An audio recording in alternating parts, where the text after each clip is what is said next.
Ечрем Бек Влора е представник на еден од големите порти или големите албанско-отомански оджаци и наблюдувач, но и чинител на политичките трансформација на векот на екстремите на Отоманската империја. Заради тоа треба да го разгледаме неговиот приватен живот како неделив дел од неговите политички и општествени активности. Семејството Влора заедно со семејството Топтани, Либохова, Аслан Паша или Ивриони беа врвот на албанската аристократија од самото воспоставување на отоманската власт во Албанија. Семејството Влора одиграле улога не само во нивниот санџак на Берат, туку и низ целата Отоманска империја. Не сакајќи тука да влезам во бескрајната генеалогија и на функции кои што го држеле ова семејство во Отоманската империја, би сакал тука да направам една споредба со Али Паш Тепелена како еден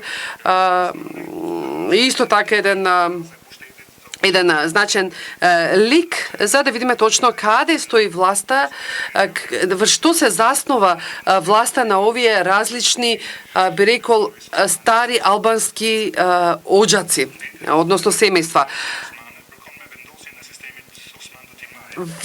Возвишувањето на семејството Влора во отоманската хиерархија содействува со воспоставувањето на отоманскиот систем на тимарите, кој што подразбира легитимација на власта, на нивната власт, одржувајќи директни и добри односи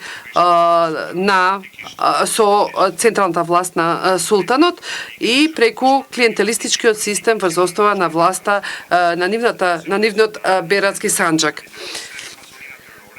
Служејќи му на султанот, политички и воено, ова аристократска класа беше наградувана со политичко влијание. Крајот на системот на тимарите и почетокот на системот на чифлизите значи време на трансформација. За семејството Влора, вакуумот на власта во периферијата едновремено е и една транзиторна криза која што е надмината со политички, дипломатски и клиентелистички инструменти на едно 100-годишно искуство. Политичко искуство, лојалност со централната власт, со дипломатија со големата порта и со одржување на нивните локални групи на интереси, еснафите, раите, така настаму. Али Паш Тепелена од друга страна представува еден антипод на семејството Влора. Али Паш Тепелена од друга страна представува еден антипод на семејството Влора што се однесува до легитимирањето на неговата власт, затоа што зголемувањето на неговата власт е резултат на кризата, а не независно од кризата. Али Паш Тепелена го искористува максимално вакуумот на централната власт во периферијата во време на промена на системот. Кај Али Паша се работи за една мобилност, брза социјална мобилност во рамки на една генерација. Неговата стратегија кон традиционалната аристократија се заснова врз една безкомпромисна конкуренција и врз начелото според кое победникот зема се, додека пак кон централната власт се заснова врз една символична лојалност во форма на почит. Недостатокот на политичката и дипломатското искуство, слабите врски со големата порта и безкомпромисната конкурентност однесоа до пад на неговата власт во рамките на неговиот живот. Ечрем Бек Влора беше роден во еден таков контекст во Валона 1885 година. За неговата образование, формација и социализација интересна е овој хронолошки распоред. Прво, имаме чувството на патриотизам и национализам, тој ќе ги добие од неговиот италијански учител по цртање, од сарајот на беговите на Валона. Албанскиот национализам во голем дел било резултат на перцепцијата на митовите и символите на италијанската природба, особено оние кои што се поврзани со ликот на Скендербек. Овие митови ги имаше перцептирано од италијанската природба и ги имаше пренесено во Албанија, особено арбрешката заедница во Јужна Италија. Во оваа насока беше повеќе од логично Ечрем Бек Влора да го прифати чувството на албанскиот патриотизам преку неговиот италијански учител. Второ, 1899 година до 1903 година Ечрем Бевљора студираше во Виена, во школата Терезијанум и во Императорската академија на ориентални јазици.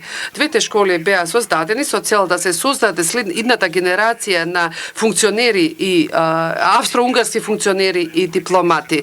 Значи, секоја почит кон државните власти од страна на Ечрем Бевљора сигурно почнуваше во ова виенско образование. Од 1903-та тој ќе студира право во Истанбул, каде што го добива и тој дух на империјата. Всушност, неговиот ова е времето кога тој го формира својот идентитет и неговата социализација како албански националист и представник на отоманската аристократска класа. Доколку го прашавме Ечрем Бевљора дали е тој албанец или припадник на Отоманската империја, тој ќе кажеше да, за двете. Неговото образование и неговото образование, значи, е мешавина на албанскиот национализам, индуциран од неговиот италијански учител, почита за албанските власти и неговото аристократско потекло преку Хабсбуршката императорска академија и љубовта за Отоманскиот универз. Фактот дека неговата прва функција како функционер на Отоманската империја, секретар на правниот оддел на Отоманската империја, ја искористи за да ја посети целата Отоманската империја и Европа, со тоа што има патувано во Шам, во Палестина, Ирак, Албанија и на друго место, тоа покажува дека едукацијата за него беше животна цел, а не средство. На прагот на Балканските војни, Ечрем Бевљора ќе патува на приватна дипломатска мисија во Виена со цел да ги убеди хасбуршките функционери за да дадат поддршка на албанската автономија на територијата која што се уште не беше освоена од балканските соседи. Всушност, неговиот план беше идеја на неговиот татко, високиот функционер на Отоманската империја Сурија Бевљора, за да се свика еден национално собрание во Валона. Дел од овој план, според наративот на Ечрем Бевљора, беше решавање на албанското прашање. И тука, како дел, беа ставени Косово и Македонија. Интересен е фактот дека Ечрем Бевљора предвидуваше еден вид на решавање на автономијата на Албанија и Македонија во рамките на Отоманската империја. И во овој дел изгледа дека ставот на Ечрем Бевљора всушност е сличен на денешниот став на мнозинството на луѓето кои што живеат тука, дека судбината на Македонија е заедничка судбина меѓу македонците и албанците кои што живеат во неа.